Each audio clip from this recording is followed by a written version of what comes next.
Assalamualaikum warahmatullahi wabarakatuh. Alhamdulillah, salatu wassalamu ala rasulillah, ma ba'd. Kaum muslimin yang dirahmati Allah subhanahu wa ta'ala, Al-Imam Muslim rahimahullah, beliau meriwayatkan sebuah hadis di mana sahabat Abu Hurairah radhiyallahu an mengatakan bahwa Rasulullah sallallahu alaihi wasallam bersabda, "Atadruna mal ghibah?" Tahukah kalian apa itu ghibah? Kemudian para sahabat menjawab, Allah wa rasuluhu a'lam. Allah dan Rasulnya yang lebih mengetahui. Ini adalah pelajaran adab yang diajarkan oleh para sahabat. Tidak pernah mereka mendahului Allah dan Rasulnya. Berbanding terbalik dengan para ahlul bid'ah yang mereka seringkali mendahului Allah dan Rasulnya. Allah dan Rasulnya tidak memerintahkan. Rasulullah SAW tidak pernah mencontohkan. Mereka buat-buat. Mereka amalkan. Mereka kerjakan. Mereka tentukan amalnya. Ya. Nah, kemudian mendengarkan jawaban para sahabat yang seperti itu, Rasulullah SAW mengatakan bahwa ghibah itu adalah dzikruka akhaka bima yakrah.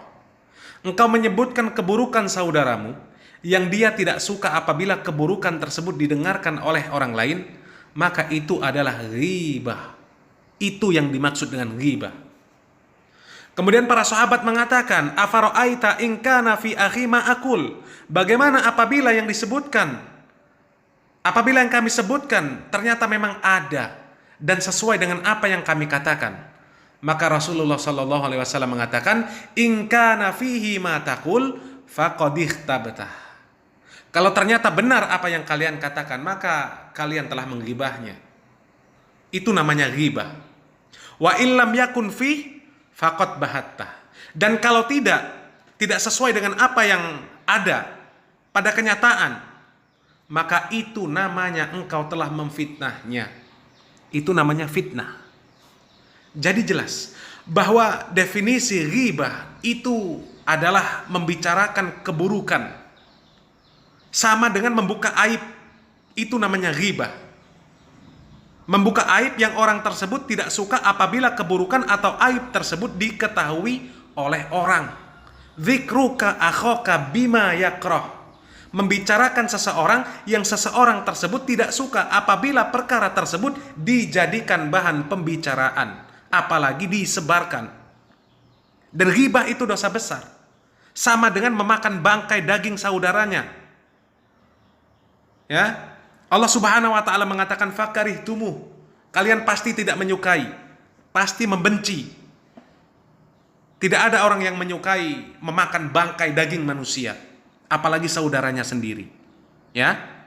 Lalu bagaimana dengan orang-orang yang mendakwahkan pemahaman dan keyakinan-keyakinan yang menyimpang? Apakah membantah, membongkar pemahaman-pemahaman yang menyimpang tersebut termasuk membuka aib? Maka jawabnya itu bukanlah ghibah.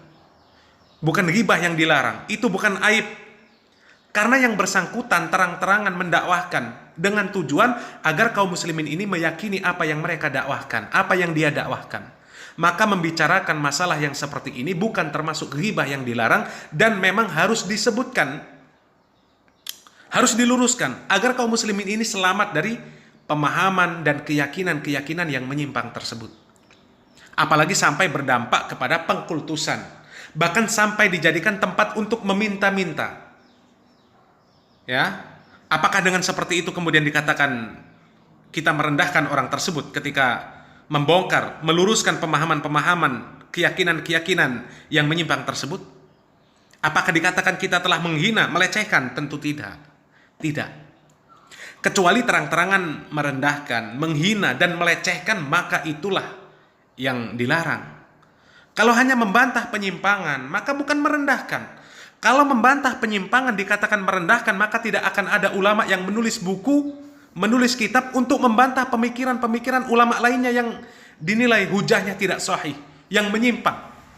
Tidak akan ada bantahan-bantahan terhadap pemikiran-pemikiran yang menyimpang, pemikiran-pemikiran yang sesat. Dan kalau dibiarkan, tidak dibongkar, tidak diluruskan, maka semua pemikiran-pemikiran yang menyimpang, pemikiran-pemikiran yang sesat, keyakinan-keyakinan yang menyimpang dan sesat itu akan tumbuh dengan subur. Bayangkan, seorang dosen di Universitas Islam Negeri menulis disertasi yang melegalkan hubungan biologis tanpa ikatan pernikahan.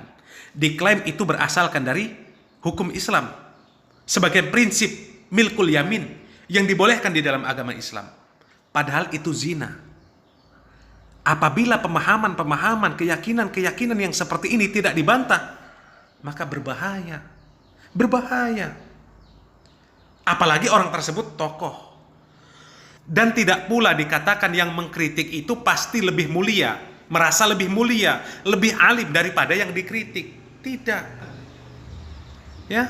Para ulama berselisih tentang hukum membaca basmalah di dalam surat Al-Fatihah ketika sholat, termasuk apakah membacanya dengan syir atau jahar. Mereka saling kritik, mengeluarkan hujah. Itu hal biasa. Hal biasa. Mereka tidak merasa merendahkan ataupun direndahkan. Dan banyak kitab-kitab para ulama yang mereka saling mengkritisi, memberikan sanggahan, ya, seperti itu. Ada sebuah perkataan yang dinisbatkan kepada Imam Asy-Syafi'i yang beliau mengatakan, kritiklah pendapatnya namun tetap hormati orangnya. Karena tugas kita adalah menyingkirkan penyakitnya, bukan menyingkirkan orangnya. Ya. Nah, kemudian terkait kritikan-kritikan terhadap guru sekumpul, ada yang mengatakan itu ghibah, membuka aib. Ya, kalaulah itu dikatakan ghibah, maka itu termasuk ghibah yang diperbolehkan. Karena mengingatkan kaum muslimin akan bahayanya keyakinan-keyakinan khurafat. Bayangkan mereka sampai meminta-minta kepada guru sekumpul.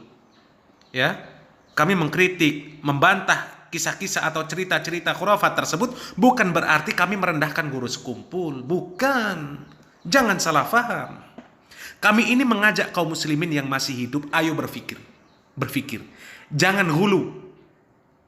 Kalau tidak dikritik, tidak dibantah, tidak diluruskan, akan berapa banyak kaum muslimin yang nantinya ketika mereka memiliki hajat, mereka menyebut-nyebut nama guru sekumpul. Madat ya Syekhi, madat ya Zaini, itu sudah banyak. Jadi mengkritik klaim-klaim guru sekumpul itu bukan membuka aib. Kalau itu aib seharusnya disembunyikan, bukan disebarkan. Tapi ini disebarkan, didakwahkan. Dan siapa yang menyebarkan pertama kali? Tentu yang merekam video tersebut. Mustahil orang yang tidak punya videonya bisa menyebarkan.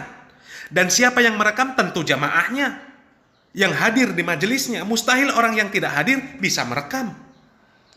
Ya, membuka aib itu, misal ada sesuatu yang tidak baik tentang guru sekumpul. Ya, yang sesuatu itu ditutup-tutupi, tidak boleh ada yang tahu, malu. Apabila kemudian ada yang mengorek-ngorek, menyebarkan hal tersebut, maka itu namanya membuka aib. Itu namanya ghibah yang dilarang. Dan apabila ada orang yang berkata sesuatu, ya, tentang guru sekumpul, yang guru sekumpul tidak mengatakan sesuatu tersebut, maka itu namanya fitnah. Itu namanya fitnah. Ya, mudah-mudahan bisa difahami, ya. Dan ingat, tidak semua ghibah itu dilarang. Ada ghibah yang diperbolehkan. Ada ghibah yang diperbolehkan. Ya, mudah-mudahan difahami. Semoga yang sedikit ini bermanfaat. Semoga yang sedikit ini bermanfaat dan kita simak penjelasan dari Ustadz Syafiq Riza Basalamah bagaimana ghibah-ghibah yang diperbolehkan itu, ya. Semoga bermanfaat. Barakallahu fikum. Wassalamualaikum warahmatullahi wabarakatuh. Bagaimana contoh ghibah yang diperbolehkan oleh syariat? Karena banyak dari tulab yang masih keliru akan hal ini, Ustaz. Iya. Al-qathu laysa bighibatin fi sittatin. Menceritakan keburukan orang itu tidak termasuk ghibah dalam 6 perkara. Yang pertama, mutadhallimin wa mu'arrifin wa muhadziri. Mutadhallim, orang yang mengadu karena dizalimi. Dia mengadu.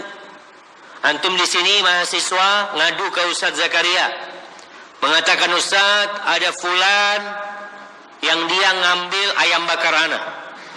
Mulai laporan. Ini dizalimin. Jadi menceritakan kezaliman orang itu nggak apa-apa. Jadi jangan sampai difahami melaporkan kejahatan kepada pemerintah, kepada pihak berwajib, kepada pihak yang mampu untuk memperbaiki, itu tidak termasuk ghibah. Itu ghibah, dia menceritakan keburukan, tapi ghibah yang diperbolehkan.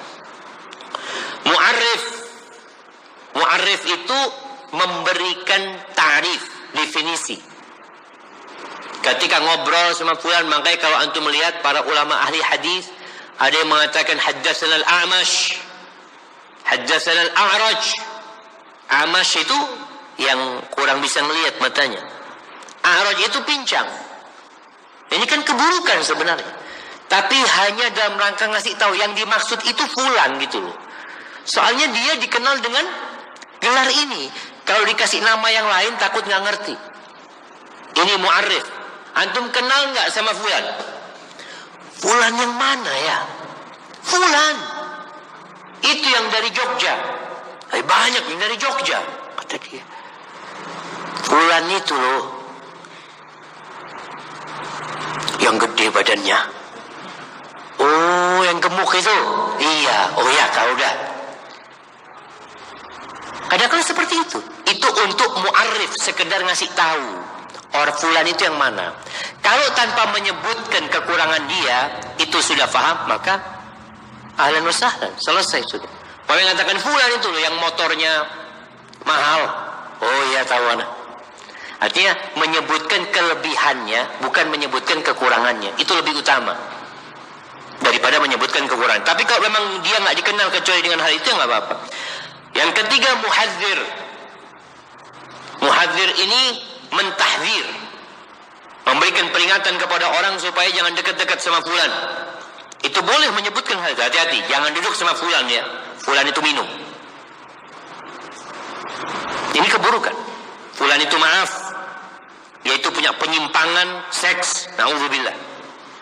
Umpamanya seperti itu. Ini tahdzir. Atau dalam urusan agama, fulan ini punya pemikiran menyimpang. Kita sebutkan namanya fulan. Jelas-jelas kita sebutkan. Baik, kemudian wa mujahirin fisqan.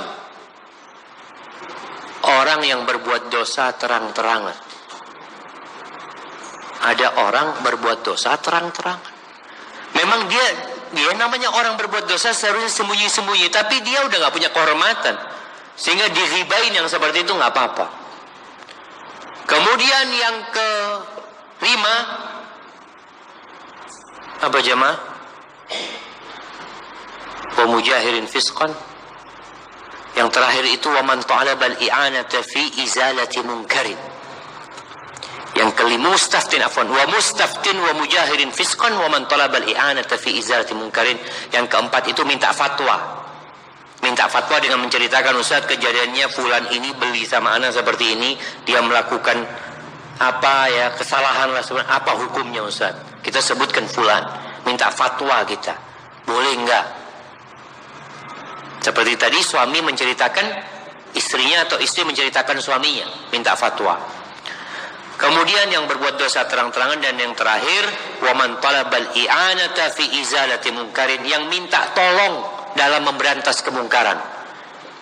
Kalau mutadzalim itu dia dizalimi, kalau yang keenam ini melihat kemungkaran, bukan menimpa dia. Dia bukan sedang melaporkan kezaliman orang kepada dia, tapi dia melihat di tempat itu terjadi kemungkaran. Fulan ini, na'udzubillah, memasukkan perempuan ke dalam rumahnya. Ya kita sebutkan, nggak apa-apa. Itu ngomongin kesalahan orang atau keburukan orang yang diperbolehkan. Semoga kita bisa memahaminya.